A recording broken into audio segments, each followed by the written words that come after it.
கன்னியாகுமரி விவேகானந்தர் மண்டபத்தில் பிரதமர் நரேந்திர மோடி ஆழ்நிலை தியானத்தில் ஈடுபட்டு வருகிறார். இது தொடர்பான கூடுதல் விவரங்களை செய்தியாளர் பிரின்ஸ் வழங்க கேட்கலாம். வணக்கம் பிரின்ஸ், பிரதமரின் தியானம் குறித்த கூடுதல் விவரங்களை பதிவு பண்ணுங்க.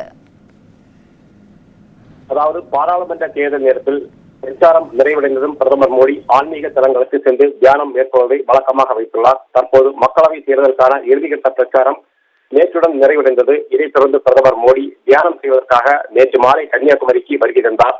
முன்னதாக அவர் திருவனந்தபுரத்திற்கு விமானம் மூலம் வந்து அங்கிருந்து ஹெலிகாப்டர் மூலம் கன்னியாகுமரி வந்தடைந்தார். இதையடுத்து அரசு விருந்தினர் மாளிகையில் ஓய்வு பெற்றார். பின்னர் அங்கிருந்து குண்டு துளைக்காத காரில் கன்னியாகுமரி பகவதி அம்மன் கோவிலுக்கு சென்று சுவாமி தரிசனம் செய்தார். அப்போது அவருக்கு கோவில் நிர்வாகம் சார்பில் பகவதி அம்மன் படம் வழங்கப்பட்டது. இதைத் தொடர்ந்து கடற்கரை அமைந்துள்ள விவேகானந்தர் மண்டபத்திற்கு பூம்புகார் தனி படகு மூலமாக கடற்கரையில் அமைந்துள்ள விவேகானந்தர் மண்டபத்திற்கு சென்றார். அங்கு பகவதி அம்மனின் பாதம் பதிந்த ஸ்ரீபாதம் மண்டபத்தில் தரிசனம் ஏற்பட்டதைத் தொடர்ந்து அங்கு ராமகிருஷ்ண பரமஹம்சர், அன்னை சாரதா தேவி ஆகியோரின் உருவப்படங்களை வழங்கினார்.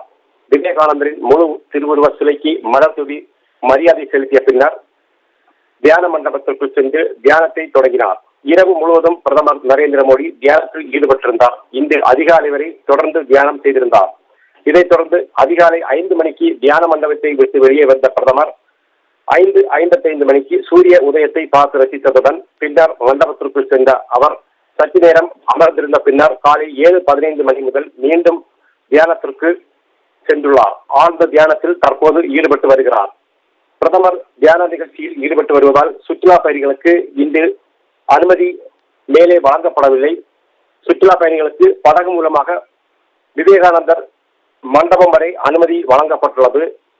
விவேகானந்தர் நினைவு மண்டபத்தை சுற்றி ஏராளமான போலீசாரும் பாதுகாப்பு பணியில் ஈடுபடுத்தப்பட்டுள்ளனர். பிரதமர் தியானம் செய்யும் மண்டப பகுதிக்கு யாரும் செல்ல முடியாத வகையில் பாதுகாப்பு பலப்படுத்தப்பட்டுள்ளது. பிரதமர் மோடி நாளை 1ஆம் தேதி மாலை வரை விவேகானந்தர் மண்டபத்திலேயே தங்கி தியானம் செய்கிறார். 3 நாள் தியானத்தை முடித்துக் கொண்டு நாளை மாலை விவேகானந்தர் மண்டபத்திலிருந்து தனிப்படகு மூலமாக புறப்பட்டு பூம்புகார் கப்பல் போக்குவரத்து கழகத்திற்கு திரும்புகிறார். பின்னர் அங்கிருந்து காரில் அரசு விருந்தினர் மாளிகையில் உள்ள ஹெலிகாப்டர் தளத்திற்கு சென்று அங்கிருந்து திருவனந்தபுரம் புறப்பட்டு செல்கிறார். திருவனந்தபுரத்திலிருந்து தனி விமானம் மூலம் டெல்லி செல்ல உள்ளதாக கூறப்பட்டுள்ளது. கூடுதல் விவரங்களுக்கு நன்றி பிரின்ஸ்.